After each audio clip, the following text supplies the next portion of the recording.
Nathalie Sarraute l'a identifié ce combat avec précision, je cite à nouveau Sarraute.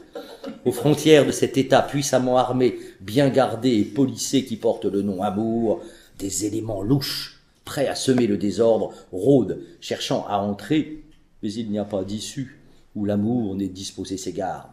Que voulez-vous? Comment vous appelez-vous? Comment? Quoi? Malaise? Et vague encore, tristesse, sans autre précision. Ce ne sont pas des noms qui peuvent figurer sur des pièces d'identité. Inutile d'essayer de vous introduire ici. Allons, décampez. Sarraute, page 80. Et puis la guerre se déclare. Je résume juste le petit texte de Sarraute. Le vainqueur est l'amour. Le mépris est vaincu, mais la faille est là. Dans l'armure, et le mépris remporte les victoires, et l'amour, frappé, s'effondre, dit encore Sarraute. Puis il transige avec la haine, partage le pouvoir, et sur les décombres, jeune pousse à jamais vivante, je cite encore, comme dans un monde encore intact et innocent, quelque chose d'à peine perceptible, venu d'où, se dégage, et ne trouvant sa place nulle part, aucun mot n'est là pour le recevoir. Je vous laisse deviner la fin du texte de Sarraute. Ce détour nous a en fait plongé dans une zone peu explorée, celle où se joue la possible rencontre, avant même que l'on puisse en appeler à un ou une qui sait ou qui saurait de la chose et du mot, nous rappelant que nos prétentions à savoir, à pouvoir, à faire, à dire, sont non tant des illusions que des erreurs de visée, des erreurs que nous faisons sur nous-mêmes, croyant que nous sommes un, lors même que nous sommes composites et emportés dans le flux de la vie. Ainsi, notre corps, nos émotions, nos sensations, les mots, les choses, la mise en relation de toutes ces entités est un exercice dont nous sommes le champ, plus encore que nous n'en sommes les acteurs. Mais qui accepte de n'être rien quand soudain, au détour d'un regard, de quelques phrases échangées, d'un on ne sait quoi s'éveille en nous quelque chose, une force sans doute, un état aussi bien, on ne sait quoi qui fait que l'on pourrait se croire capable de tout, en tout cas d'oser enfin. Enfin quoi? Enfin dire quoi? Et pourquoi oser enfin? Parce que l'on est sûr, certain oui, enfin, on doute, mais tout se met à confirmer que ce oui, c'est ça, c'est bien ça. Ça vibre en moi, en l'autre. C'est vrai, c'est réel. Il y a tant de signes que je ne peux pas me tromper. L'amour est là, splendeur inaccédée, sur le chemin de laquelle nous sommes, munis de la carte du tendre, sur laquelle il n'y a que quelques traits sans signification, mais qui, oui, bien sûr, nous disent, on le sait, quelle direction suivre pour accéder, enfin. Mais à quoi? Au paradis? Non, au paradis des signes. Voilà, nous y sommes. Un monde de signes. Stendhal. Mais, dis-je, il avait l'air trop profondément troublé. Il doit avoir des moments de malheur affreux. Il se dit, mais est-ce qu'elle m'aime? J'avoue, reprit Madame Gérardi, oubliant presque qu'elle me parlait, que quand la réponse qu'on se fait à soi-même est satisfaisante, il y a des moments de bonheur divin, et tels que peut-être rien au monde ne peut leur être comparé. C'est là, sans doute, ce qu'il y a de mieux dans la vie. Page 340. Un système général de poids et de mesure, avec indication des maximums et des minimums. Voilà ce qu'est l'amour. Car ce qui se passe avec l'amour, c'est une modification radicale de l'ensemble de la perspective dans laquelle chacun vit habituellement. L'habitude, c'est ce dans quoi nous sommes depuis toujours embarqués, retenus prisonniers, ou du moins ce par quoi nous sommes tenus, comme on dit qu'on se tient bien à table parce qu'il le faut, parce qu'on l'a appris, parce que c'est la règle, parce qu'on ne veut pas avoir l'air de ne pas savoir comment se comporter aux yeux des autres, parce qu'on ne veut pas avoir l'air ridicule. Stendhal parle de l'amour d'abord en physiologiste. Citation. C'est à l'anatomie comparée que nous devons demander les plus importantes révélations sur nous-mêmes, remarque-t-il dans une note, page 86. En bon physiologiste, c'est-à-dire en observateur et en analyse de l'ensemble de ces modifications qui nous affectent et qui se manifestent par des altérations de notre état physique, altérations qui se propagent à notre état mental, en ceci que, pris par l'amour, et même si nous ne le voyons pas immédiatement, nous ne voyons plus le monde de la même manière. Le monde, disons surtout la personne aimée. L'amour se manifeste donc d'abord et avant toute chose par une modification radicale de notre équilibre général, par une sorte de dérèglement de notre machine perceptive. Comme si tout ce à quoi nous avions tenu jusqu'ici, et parfois jusqu'à l'obsession, se révélait être nul et non avenu. L'amour se manifeste à travers des modifications de notre état normal, voilà bien l'enjeu pour Stendhal, et il se manifeste par des variations infimes, et pourtant extraordinaires de notre comportement. et de notre perception.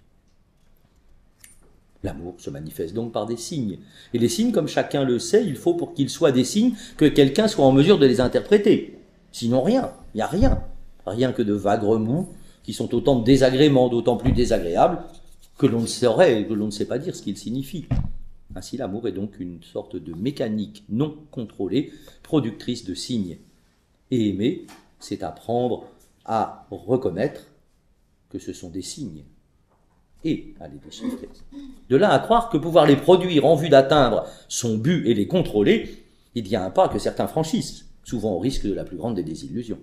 En effet, aimer, ce n'est pas possible à un, même si on le sait, on peut par trop s'aimer soi-même, et si ce que Stendhal nomme l'amour de vanité est une forme de relation à l'autre, matérialisée par un moi hypertrophié, filtre de tous les signes émis et reçus.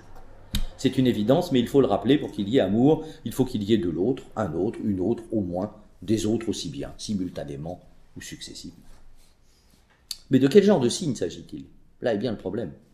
Ces signes sont multiples, physiques, physiologiques, chimiques bien sûr, mais aussi sociaux, gestes, attitudes, regards, manière de se tenir, de se vêtir, de marcher, de parler, de se taire. Bref, ce qui se passe quand il y a amour, c'est que soudain, et pour toute la durée de l'amour, y compris la durée de la fin de l'amour et de son retournement en haine, tout fait signe. Chacun de ces signes, malgré une possible parenté et une possible classification, chacun de ces signes prend place dans un cadre culturel qui en complique la lecture, en particulier pour ceux qui ne sont pas du même monde, c'est-à-dire pour Stendhal, du même pays ou de la même région, car les différences sont radicales. C'est les 3/4 du livre, explique ça, entre la France, l'Italie, l'Allemagne, l'Angleterre, après dans l'Italie, le Piémont, la Sicile, etc. Ces différences se répartissent donc en relation avec sa taxinomie des types de l'amour. Il va aller chercher dans les régions du monde où il y aura plus d'amour, etc. On y arrive. C'est pourquoi Stendhal peut écrire, page 86, que l'amour est le miracle de la civilisation. Bon, mais alors, comment ça marche la fabrique des signes? Au cœur de la fabrique des signes. Il y a deux niveaux dans la fabrique des signes. Le niveau de fabrication des signes qui se rapporte à la lisibilité sociale, pour dire simple, et le niveau de fabrication des signes qui se rapporte à une lisibilité intérieure.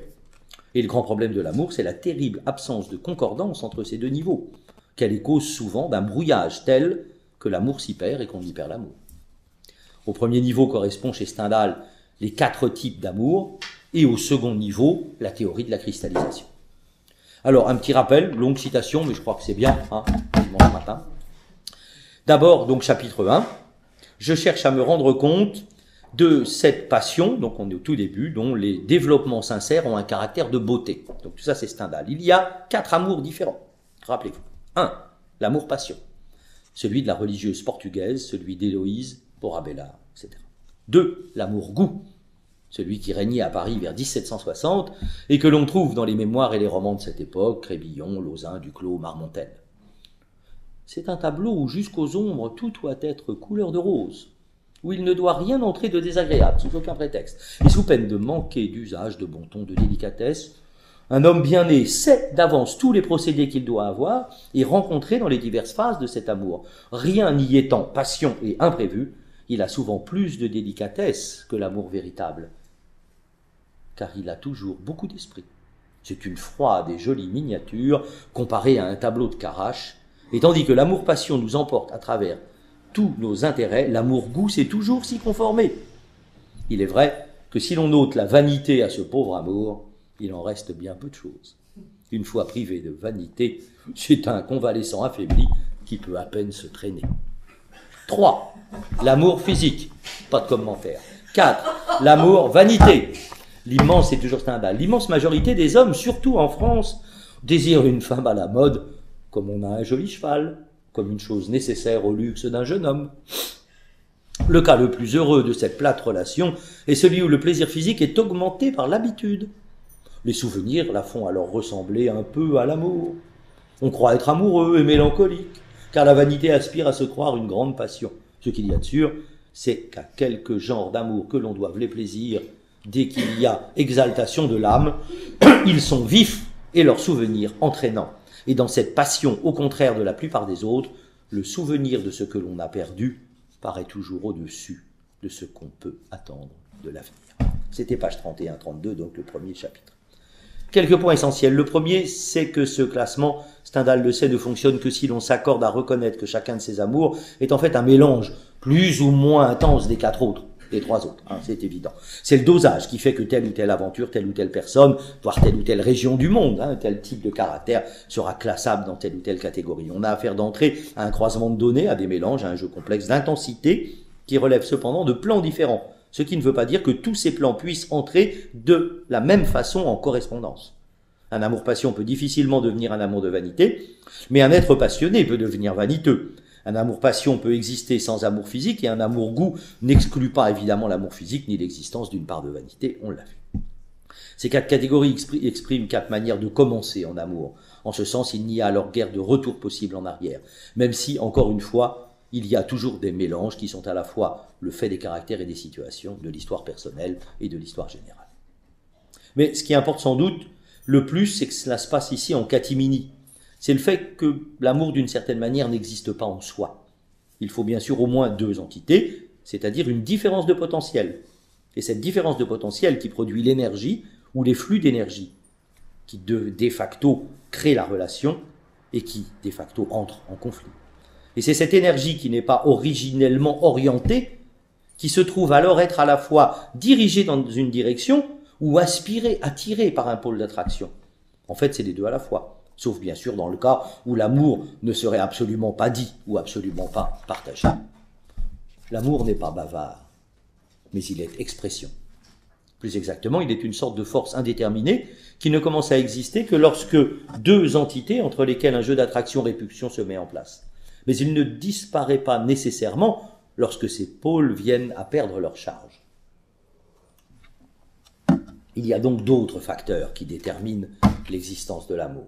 Ce sont des facteurs qui agissent à l'intérieur des individus concernés.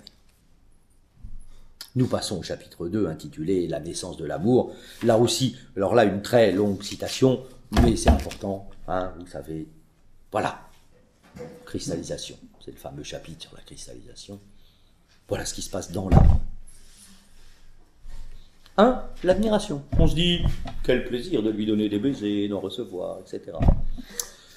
1. L'admiration. 2. On se dit, quel plaisir de lui donner des baisers. 3. L'espérance.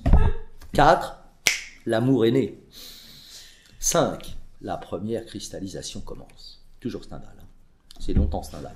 On se plaît à orner de 1000 perfections une femme de laquelle on est sûr. On se détaille tout son bonheur avec une complaisance infinie. Cela se réduit à exagérer une propriété superbe qui vient de nous tomber du ciel, que l'on ne connaît pas et de la possession de laquelle on est assuré. Laissez travailler la tête d'un amant pendant 24 heures et voici ce que vous trouverez.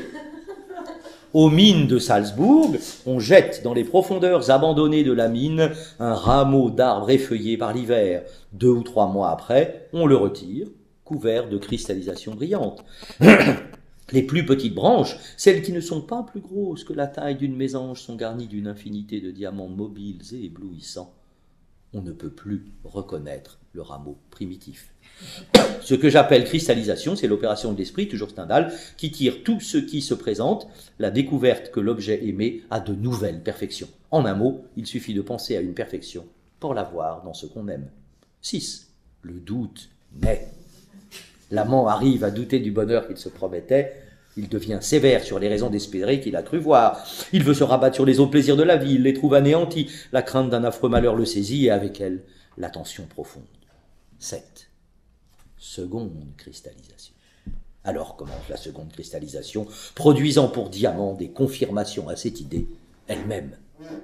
À chaque quart d'heure de la nuit qui suit la naissance des doutes, après un moment de malheur affreux, l'amant se dit oui elle-même et la cristallisation se tourne à découvrir de nouveaux charmes. Puis le doute à l'œil hagard s'empare de lui et l'arrête en sursaut. Sa poitrine oublie de respirer. Il se dit mais est-ce qu'elle-même, du milieu de ces alternatives déchirantes et délicieuses, le pauvre amant sent vivement « Elle me donnerait des plaisirs qu'elle seule au monde peut me donner ». C'est l'évidence de cette vérité. C'est ce chemin sur l'extrême bord d'un précipice affreux et touchant de l'autre main le bonheur parfait qui donne tant de supériorité à la seconde cristallisation sur la première. Page 33 à 36. Pourquoi rappeler tout ça? Parce qu'on a rarement dit aussi bien, d'aussi près ce qui se passait dans l'esprit de celui ou celle qui découvrait qu'il était en train de tomber amoureux. Alors, l'amour, je vais le dire, répéter souvent, mais maintenant on va plutôt parler de l'amour-passion.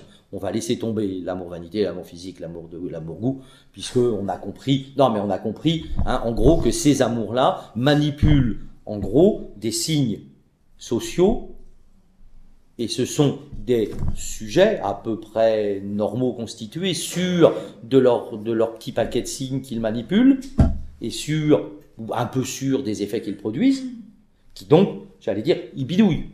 Ils bidouillent sur des choses existantes. D'accord? On manipule un peu de social, un peu de truc, on drague, on joue avec l'ensemble des signes. Donc, on les maîtrise. Bon, donc ces amours, goût, vanité, hein, ne relèvent pas du tout de l'amour-passion. Et précisément, si on veut comprendre quelque chose à l'amour, il faut aller du côté de l'amour-passion. Donc, sauf précision, soit je dis amour-passion, mais l'amour, c'est plutôt maintenant du côté de l'amour-passion. Voilà. Et bien voilà, ce qui caractérise donc l'amour, c'est qu'il est un phénomène qui échappe à la volonté, comme le dit avec précision Stendhal au chapitre 5. L'homme n'est pas libre de ne pas faire ce qui lui fait plus de plaisir que toutes les autres actions possibles. C'est bien clair? Je répète, l'homme n'est pas libre de ne pas faire ce qui lui fait plus de plaisir que toutes les autres actions possibles. L'amour est comme la fièvre, dit-il, il naît et s'éteint sans que la volonté y ait la moindre part. Voici une des principales différences de l'amour-goût et de l'amour-passion. Et l'on ne peut s'applaudir des belles qualités de ce qu'on aime que comme d'un hasard heureux. Page 42. Il nomme cela volonté. On pourra toujours en parler après. Comment pourrions-nous nommer cette instance de contrôle dans le sujet? Qu'importe le nom qu'on lui donne.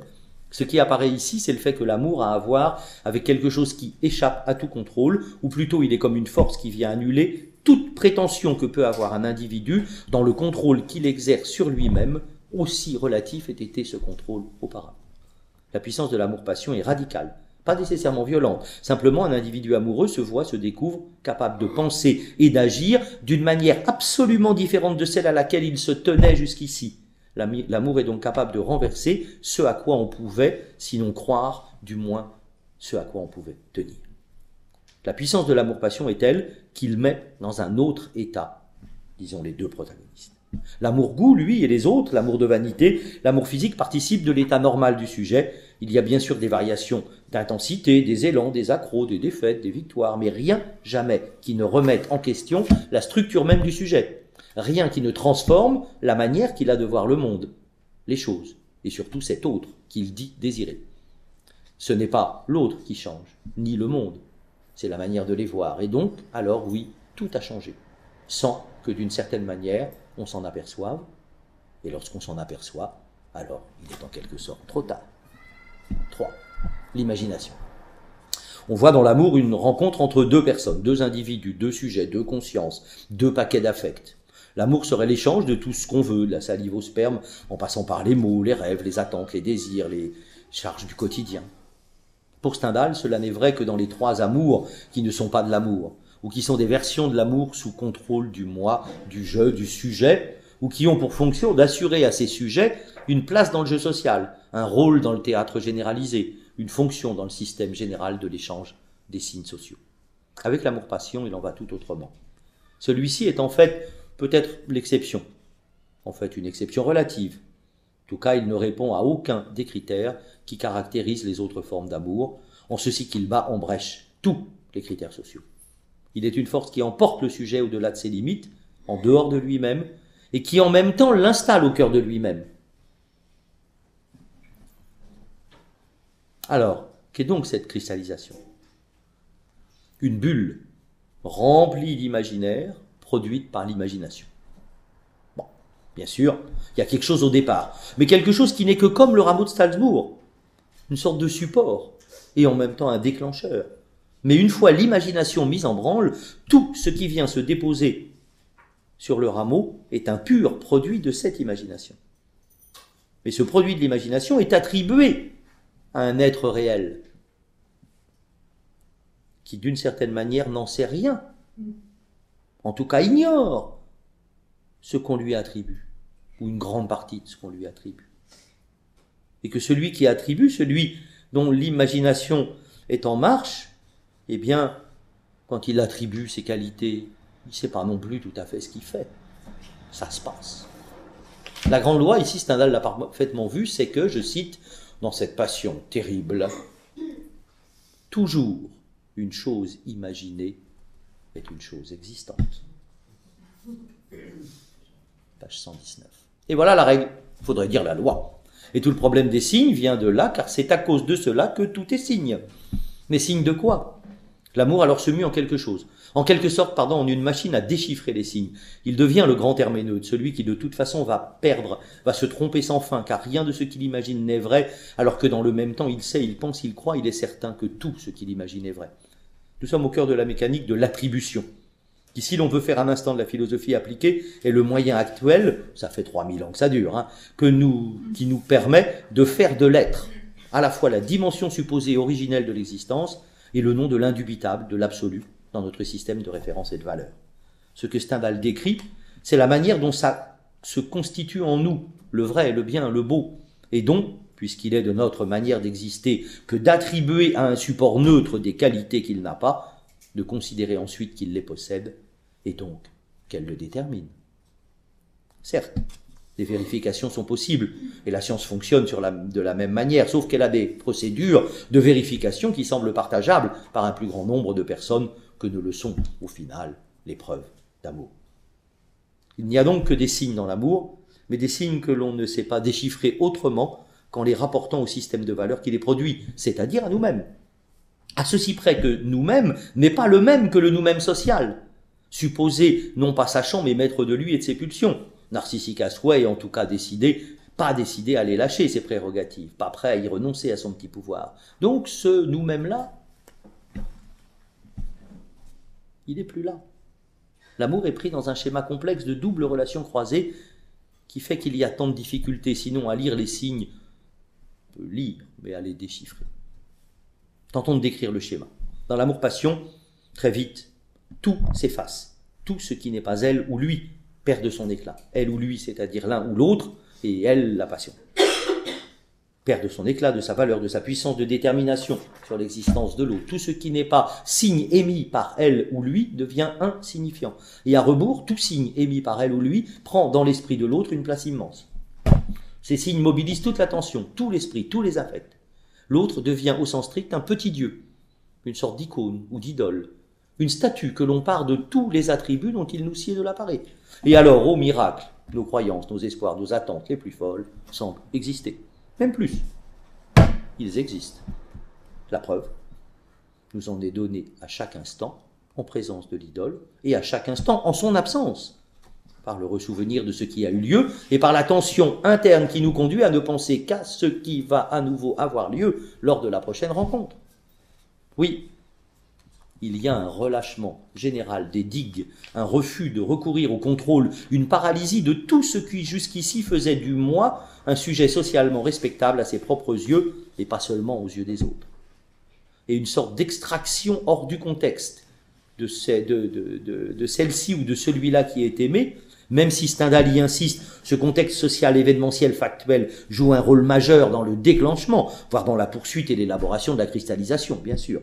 Mais une sorte d'extraction se produit qui isole l'idole, qui extrait l'objet de son contexte, ce qui permet, en effet, toutes les associations libres du point de vue de celui qui le ou la part de toutes ses qualités. C'est là le miracle, et c'est là le piège de l'amour-passion. En effet, il est à la fois le plus naturel des mouvements affectifs et le plus contourné. Tant que le naturel peut jouer, que la trivialité du quotidien peut être maintenue à distance et que les filtres des règles sociales ne viennent interférer et rendre pouvoir à la conscience, mauvaise ou vaniteuse, alors les deux âmes, les deux corps peuvent se parler directement, laissant jouer entre eux et en eux mots, phrases, attitudes, gestes, dans une sorte de liberté inconditionnelle. Mais comment l'ignorer? Cela ne dure guère. Les pièges sont infinis qui se dressent sur ce chemin. Les choses trappes sont légion qui attendent ceux qui sont embarqués par l'amour-passion, dans lesquels ils vont tomber et dont ils ressortiront les yeux dessillés de l'autre côté du miroir, là où règnent encore et toujours les intérêts triviaux, les cœurs secs, les attentes de rapport, les crispations malades. Dès que les yeux se dessillent, un jeu de comparaison se remet en place. Dans l'amour-passion, l'esprit compare entre des perfections d'intensité variable qui toutes embellissent le monde car elles sont toutes des perfections. Leur jeu est égal à celui de l'imagination quand elle est libre. Dans le monde trivial, celui du réel plat et fangeux, vous connaissez la formule de Stendhal. comme dit d'ailleurs Stendhal, les perfections se révèlent dans toute leur horreur, être un chapelet infini d'imperfections qu'aucune différence sensible ne vient valoriser. Que s'est-il passé pour que les variations d'intensité qui assuraient à la fois la bonne marche de l'amour et en étaient les signes les plus manifestes soient vues à nouveau comme des variations infimes entre des éléments sans éclat? Que se passe-t-il qui fait que tout d'un coup, tout s'écroule? Ce moment, il faudrait dire qu'il est équivalent à ce que connaît et vit par exemple un artiste au travail, quand l'œuvre qu'il était en train de construire mentalement ou sur la toile, d'un coup est perçue comme ratée. Sous ses yeux, tout ce qu'il avait fait monter, construit, réussi à faire tenir se révèle n'être qu'un amas de traits, un chaos de couleurs, sans valeur. L'amour-passion est une expérience potentiellement offerte à tous, qui permet à chacun de connaître et de vivre quelque chose qui est comparable en tout aux extases vécues par les créateurs dans les moments de la création. Simplement, comme eux, ils sont moins les maîtres de cette création que les vecteurs de cette création. Au parallélisme dans l'échange des signes entre les deux amants, succède une rupture dans ce parallélisme qui est cause de la catastrophe, de ce moment où tout ce qui paraissait si beau se révèle n'être qu'un amas de déchets et de ruines. Rappelez-vous, l'amour, c'est l'infini à la portée des caniches, disait quelque part Céline. Sans doute ne sommes-nous pas à la hauteur de ce qu'attend en nous le mystère de la création lorsqu'elle passe par nous. Mais cela n'explique en rien pourquoi cela ne peut en quelque sorte pas durer. 4. Dernier. La vie brûlante de l'âme. Il y a une chose que l'on n'a pas encore révélée et qui est contenue dans cette affirmation que, je cite, dans cette passion terrible, donc toujours une chose imaginée est une chose existante, c'est qu'il en va de même pour les deux amants. Un peu de choses près, que donc ce qui est vu, perçu, vécu n'est finalement que la rencontre de deux imaginaires, ou plutôt le frottement, comme se frotterait en se frôlant deux bulles de savon, semblant un instant ne jamais devoir exploser, abritant en elle, en effet, un monde magique, magnifique, fait de milliers de diamants étincelants et qui soudain, mais pourquoi, crient déjà des voix perdues de ne plus être éperdus, se révèle n'avoir été qu'un agrégat de bijoux de pacotille. Complémentaires, ces deux mondes qui se sont éclairés l'un l'autre de leur éclat se retrouvent comme deux combattants que l'ivresse de la lutte avait rendus insensibles aux coups, meurtris, blessés, incapables de comprendre ce qui leur est arrivé. Stendhal le sait, nous le savons tous. Cette bulle fantasmatique faite du savon des rêves a vocation à ne pas tenir, et pourtant, si vraie, elle pourtant si vraie, elle pourtant porteuse de la plus terrible des illusions. Elle ne tient que par miracle. Elle est le miracle de la création, elle est le miracle de la création, et en même temps, elle porte en elle toutes les catastrophes, dont elle est en effet le modèle.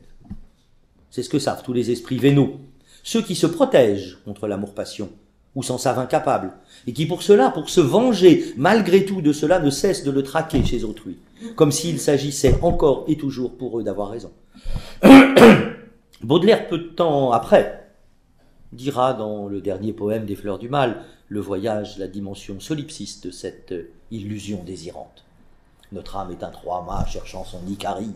Une voix retentit sur le pont, ouvre l'œil. Une voix de la hune ardente et folle crie amour, gloire, bonheur. Enfer, c'est un écueil. Chaque îlot signalé par l'homme de Vigie est un Eldorado promis par le destin. L'imagination qui dresse son orgie ne trouve qu'un récif aux clartés du matin. Rien qui ne soit durable. Sans doute l'homme le sait-il de toute éternité, même si jamais il ne semble capable de l'accepter et dresse en permanence en lui et contre les autres, contre le monde, la prétention de son ego à construire des palais qui puissent être plus lumineux que le soleil et plus durables que l'éternité. Or seul l'amour, passion, permet d'accéder à cela, mais dans l'imminence constante de la fin, de la chute, du chaos. Même si au moment même où la passion se vit, rien des affres du temps ne semble pouvoir venir troubler le bonheur, le temps. Non, ce n'est pas le temps le coupable, mais comme le sait Stendhal, l'impuissance du bonheur à laisser des traces dans la chair des hommes comme dans la chair du monde. Au chapitre 32, intitulé de l'intimité, il écrit « Le plus grand bonheur que puisse donner l'amour, c'est le premier serrement de main d'une femme qu'on aime. Le bonheur de la galanterie, au contraire, est beaucoup plus réel et beaucoup plus sujet à la plaisanterie. Dans l'amour-passion, l'intimité n'est pas tant le bonheur parfait que le dernier pas pour y arriver. Mais comment peindre le bonheur, dit-il, s'il ne laisse pas de souvenirs? Tout l'enjeu de l'amour est là, dans cette expérience et ce constat que le bonheur ne laisse pas de traces. Il ne s'agit pas de dire d'une autre manière ce qu'a dit Valérie, que les peuples heureux n'ont pas d'histoire. Non, il s'agit de tenter de comprendre ce qui se passe dans le psychisme, qui fait que ce qui est pourtant doté d'une intensité rare, absolue même, ne semble pas pouvoir servir de système de référence pour mesurer les autres expériences et les autres variations d'intensité qui peuplent l'existence. C'est-à-dire qu'il existe des intensités affectives vécues qui ne laissent en quelque sorte pas de traces. Au mieux, vagues souvenirs. Mais des souvenirs dont il ne semble pas qu'il soit possible de les réactualiser parce que précisément l'expérience dont ils sont porteurs était une expérience telle qu'elle a battu en brèche l'ensemble des repères auxquels les habitudes nous lient. Le bonheur dans l'amour-passion et de l'amour-passion n'existe qu'à repousser hors du cadre, dans l'oubli, les formes de contrainte qu'exerce sur les amants la fade réalité. La durée précaire de l'amour-passion est inscrite en lui quasi génétiquement, pourrait-on dire, et cette durée vaut, semble-t-il, plus ou est égale à l'intensité dont elle est porteuse. Écoutons encore un instant Stendhal dans ce chapitre 32. Trois citations. L'erreur de la plupart des hommes, c'est qu'ils veulent arriver à dire de telles choses qu'ils trouvent jolies, spirituelles, touchantes. Alors ça c'est beau, pardon, je recommence, c'est la fin. L'erreur de la plupart des hommes, c'est qu'ils veulent arriver à dire telle chose qu'ils trouvent jolie, spirituelle, touchante, au lieu de détendre leur âme de l'empesée du monde.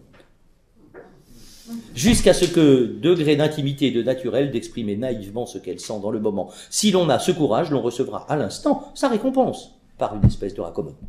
Page 115, page 116. Ne serait-ce pas ici la raison cachée qui fait qu'on ne saurait aimer d'une femme, une femme d'un esprit trop inférieur? C'est qu'auprès d'elle, on peut feindre impunément. Et comme feindre est plus commode, à cause de l'habitude, on se livre au manque de naturel. Dès lors, l'amour n'est plus l'amour. Il tombe à n'être qu'une affaire ordinaire. La seule différence, c'est qu'au lieu d'argent, on gagne du plaisir ou de la vanité, ou un mélange des deux. Encore, un homme sensible, dès que son cœur est ému, ne trouve plus en soi de traces d'habitude pour guider ses actions.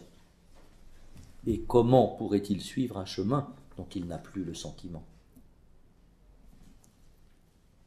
Encore, un homme passionné ne peut qu'embrasser fortement, comme sa seule ressource dans la tempête, le serment de ne jamais changer en rien la vérité et de lire correctement dans son cœur.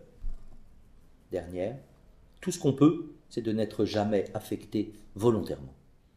Il suffit d'être persuadé que le manque de naturel est le plus grand désavantage possible et peut aisément être la source des plus grands malheurs. Le cœur de la femme que vous aimez n'entend plus le vôtre, vous perdez ce mouvement nerveux et involontaire de la franchise qui répond à la franchise. Lire correctement dans son cœur, qui n'en a rêvé. Peut-être pas tant de gens qu'on le croit, comme nous le rappelle dans cette maxime célèbre La Rochefoucauld. Hein? Il y a tant de gens qui n'auraient jamais été amoureux s'ils n'avaient jamais entendu parler de l'amour. L'heure n'est plus de disserter sur la fonction du langage comme vecteur des voix du dehors à l'intérieur de l'âme, mais bien de dire ce qu'est cette âme. Dès lors, on s'en doute qu'il ne s'agit pas de cette niche du divin supposée exister en chacun de nous, mais de cette puissance en nous à être ému, à s'ouvrir en même temps à son rêve et au rêve de l'autre. L'âme, ici, on le comprend, est une entité improbable. À proprement parler, elle n'existe pas. Pas plus que l'amour n'existe, sinon dans le mouvement même qui l'a fait exister ou qui le fait exister. Stricto sensu, l'âme n'est rien. Et pourtant elle existe puisqu'elle se manifeste à chacun de ceux qui vivent l'amour-passion, mais pas comme un étang, pas comme une chose, pas même comme un double du moi. Elle est une source vitale qui éveille en chacun de ceux qui la découvrent, et au gré de leur découverte de l'amour, une source lumineuse qui éclaire en effet et soi et l'autre, et à l'intérieur de soi et à l'intérieur de l'autre, et qui pourtant n'appartient à personne.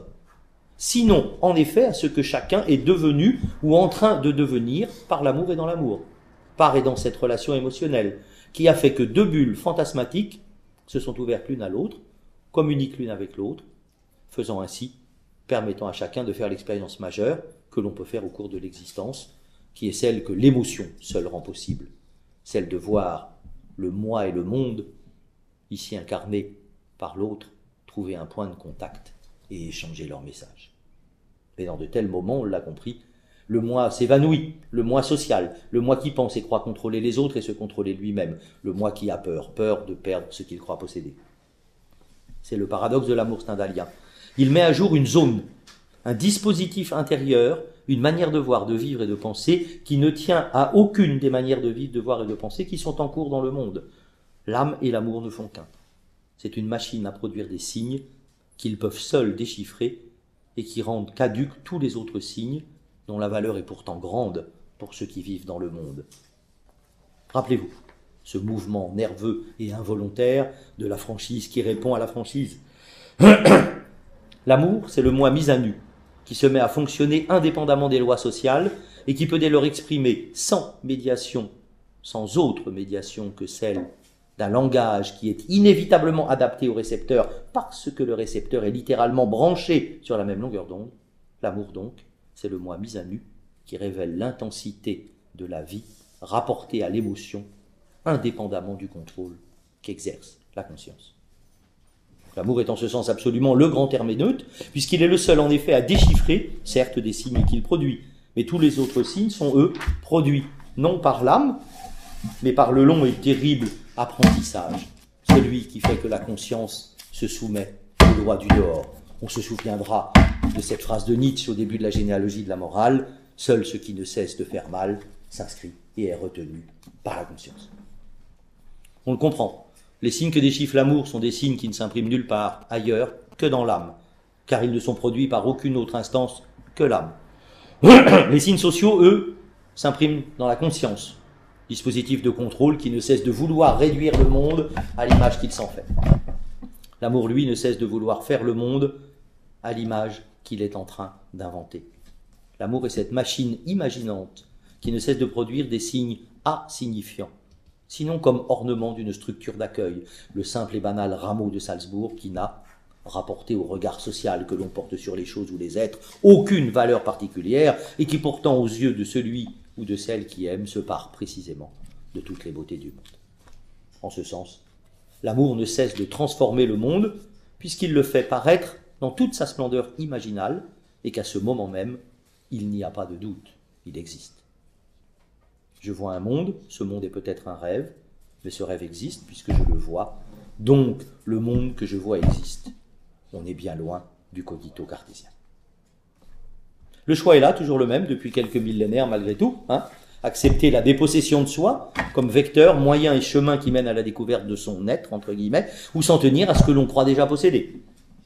Ce que l'on croit posséder, ce sont les signes que l'on sait être inscrits à même la peau, ces marques que l'on ne cesse de maquiller ou de cacher, et qui nous hantent comme des marques infamantes, lors même qu'il suffit un instant, un seul instant, un de ces instants qui emportent le temps au-delà de lui-même et qui efface les peurs. Il suffit donc d'oublier. Et capable de cette puissance d'oubli dont l'amour est le véritable vecteur, nous redevenons ce que nous sommes, les porteurs d'un rêve qui fait exister l'immense beauté du monde comme un rêve partagé. C'est pas bon.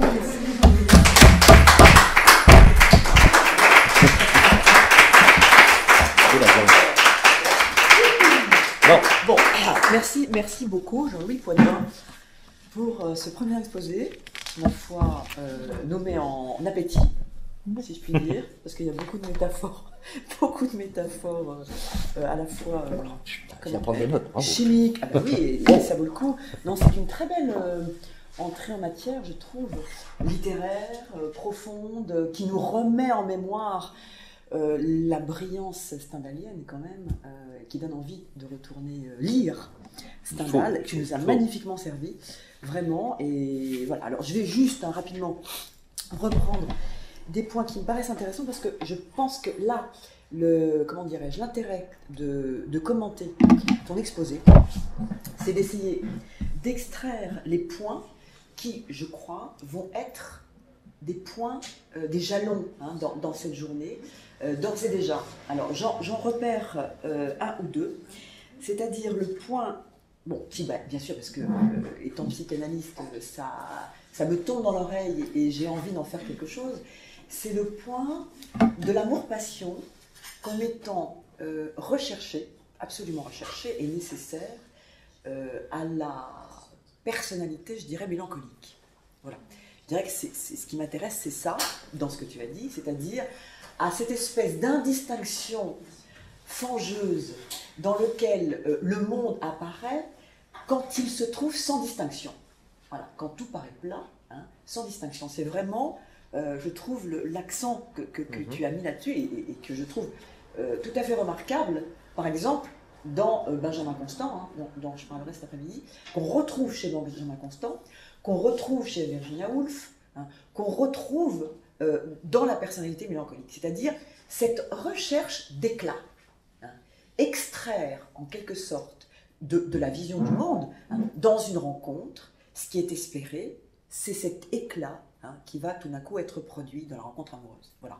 L'éclat, alors l'éclat du regard, hein, l'éclat de la brillance, l'éclat du joyau, l'éclat. Voilà. Et ça, c'est vraiment typique, hein, je trouve, du réveil, hein, salutaire, en tout cas flamboyant, dans la nuit mélancolique. Tout d'un coup, quelque chose va faire une réorientation, voilà, va réorienter le sujet, hein, grâce à cet éclat, voilà, sans lequel il est déprimé, je dirais vraiment perdu. Voilà. Donc c'est ça, et je trouve que Stendhal, quand tu en parles, tu dis très bien que pour lui, les trois autres sortes d'amour, enfin, dans les quatre sortes d'amour, l'amour vaniteux, l'amour physique, l'amour de goût, non. Ça, c'est pas ça qui l'intéresse, c'est vraiment l'amour-passion, on est de ce côté-là. Bon, si, voilà. ça l'intéresse beaucoup, oui, ça comme entomologiste. Voilà, hein, je veux dire, exactement. le reste du livre, mais au fond, ce qui l'isole, c'est le noyau, hein. le noyau. Exactement. Ouais. Exactement. Le mot entomologiste, enfin moi j'avais, quand je prenais des notes, ce terme de presque approche médicale, hein, les signes presque pathologiques, cette précipitation, enfin presque de la chimie. Mais il dit à un moment, la je sais pas quoi, la physiologie ou les études de physiologie me donneront voilà. Raison, voilà. En 1928, il a toujours des dates très précises. Voilà. Exactement. C'est exactement comme prendre le pouls du sujet amoureux. Oui, qu'est-ce qui se passe? On voit un changement de carnation, un précipité organique, bon, etc. Alors ça c'est le premier point, c'est le point de cet éclat, de ce cristal, de cette lumière, de cette source lumineuse. Toutes ces métaphores ont un point commun, c'est la lumière. L'éclat, la lumière. Hein, voilà. Et ça, c'est vraiment à rapporter à la mélancolie. Alors, le deuxième point, rapidement, que j'ai envie de mettre en avant, c'est ce qui est vraiment comment dire, tout à fait évident dans ton exposé, dans ce que tu as dit, c'est la souffrance. C'est que dans la mémoire, hein, il y a une inscription du côté du malheur, c'est-à-dire du côté de la souffrance, du côté du trauma, dirais-je, évidemment. C'est-à-dire que c'est ça qui s'inscrit.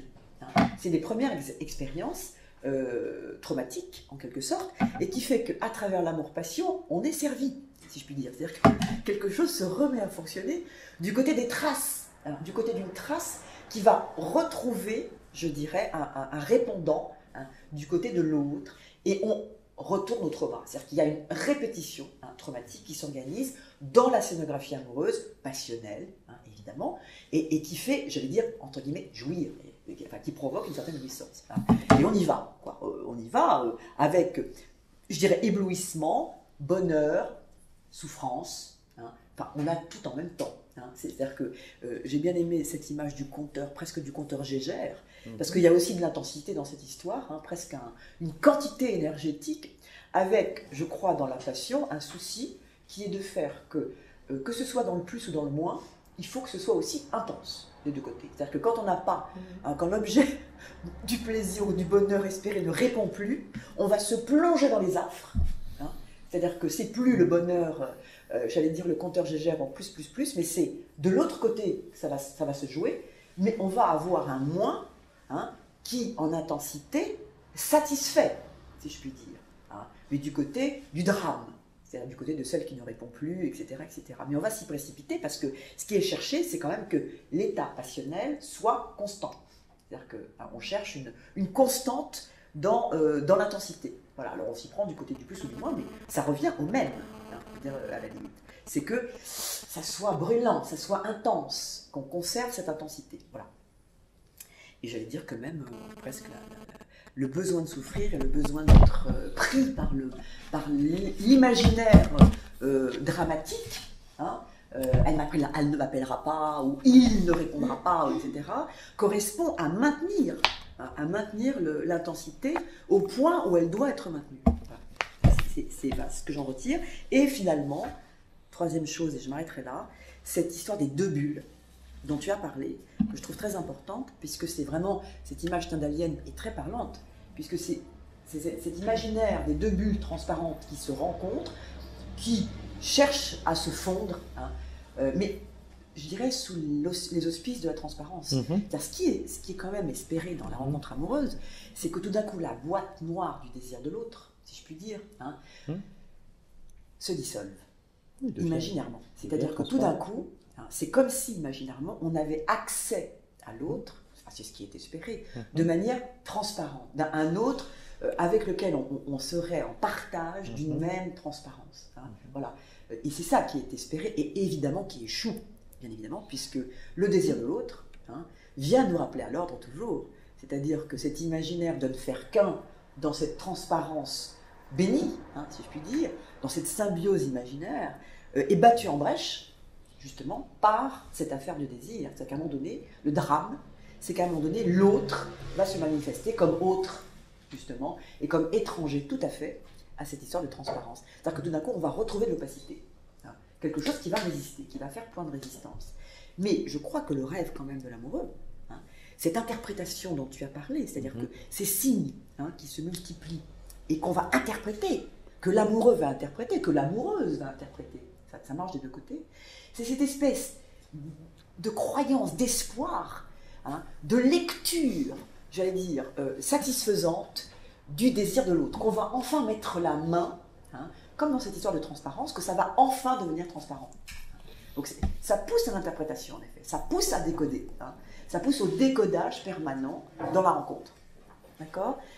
Et j'allais dire, d'avoir accès finalement, de mettre la main sur ce désir, sur cette énigme du désir de l'autre. Voilà, je pense que c'est ça fondamentalement. Mais là, je parle en psychanalyste, hein, je parle fondamentalement dans ce qui est profondément et inconsciemment espéré, hein, dans cette rencontre amoureuse. Et ce qui fait si mal, ce qui peut faire si mal, c'est qu'on ne met pas la main dessus, forcément. C'est quelque chose qui va résister au sujet amoureux. Hein. Voilà. Enfin bon, tout ça, c'est des réflexions, je trouve, qui réduisent un peu finalement. Hein. C'est pour ça que non, mais qui réduisent un petit peu la richesse, les métaphores, la si belle langue de Stendhal qui nous parle de cela. Et d'ailleurs, je trouve que l'approche, quand même, est très, comment dirais-je, entre guillemets, masculine. Hein. C'est-à-dire qu'on est dans le besoin de maîtriser, de classer. La classification est à l'œuvre, hein, dans cette démarche stendhalienne, hein, d'aller tâter le pouls, de s'y prendre en entomologiste, de repérer, de classer, de maîtriser. Il y a quand même une tentative de maîtrise, enfin, de maîtriser cette affaire,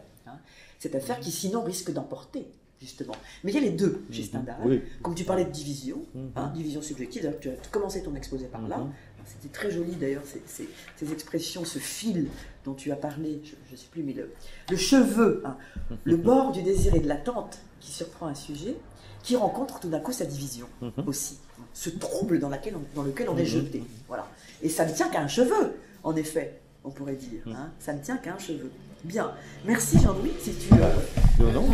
Oui. Tu pourrais me redire la phrase de Nietzsche que j'ai... Ah, je n'ai pas eu le temps de la vérifier, mais seul ce qui ne cesse de faire mal, mais elle n'est pas à la lettre, s'inscrit dans la conscience. Mais je te la donnerai parce que j'ai pas eu le temps de la vérifier depuis, si elle est de mémoire. C'est ça, c'est chapitre 2, etc. Mais c'est au tout début de la généalogie de la morale. Où est-ce que tu situes la haine? À quel moment? Jean-Louis en a parlé. Mais oui, mais à un moment donné, hein, cette intrication de l'amour et de la haine, hein, ben c'est Sarraute. Je pense que quand tu as parlé de Sarraute, oui. Mais la haine, c'est elle qui vient dans raconte sur ça. de mon point de vue. Hein, de mon point de vue. Tu as parlé après on tombe dans la mélancolie. Oui. Alors la haine aussi, c'est quand il y a, de mon point de vue, d'après ce que j'observe, en tout cas, c'est quand il y a non-réponse à la demande, justement. Et que cette non-réponse à la demande du côté du sujet, qui aime, qui veut que son objet lui réponde, or même que l'objet de son désir ne répond pas, hein, c'est-à-dire reste muet ou silencieux, à ce moment-là, le sujet amoureux peut tout à fait considérer que cette non-réponse à sa demande est contre lui. Hein, vient en opposition, justement, d'accord, au faire un auquel il aspire. À faire du un, à faire ce un auquel il aspire. Faire ce un, c'est-à-dire la bulle amoureuse, la symbiose, etc. Hein, on pourrait dire ça. Et quand ça ne se produit pas, quand il y a non-réponse à cette attente, à cet espoir et à cette demande, hein, eh bien, ça peut être lu par le sujet amoureux comme quelque chose de contre lui-même. Hein, d'accord? C'est interprété comme une réponse qui va contre lui. Hein, c'est une opposition, je dirais, voilà. Et ça peut provoquer de la haine, absolument. Dans une paranoïa, hein, c'est-à-dire dans quelque chose qui, justement, ne répond plus, voilà. Non pas parce que l'autre est ailleurs, au sens de son désir à lui, d'ailleurs, hein, voilà, mais au sens que ça peut être interprété comme quelque chose qui est, j'allais dire, volontaire. Hein, c'est-à-dire, l'autre ne me répond pas à moi. D'accord? L'autre ne me répond pas. L'autre est ailleurs, peut être ailleurs. Hein. Ce n'est pas forcément volontaire de ne pas répondre à quelqu'un. Mais ce qui est imaginé par la personne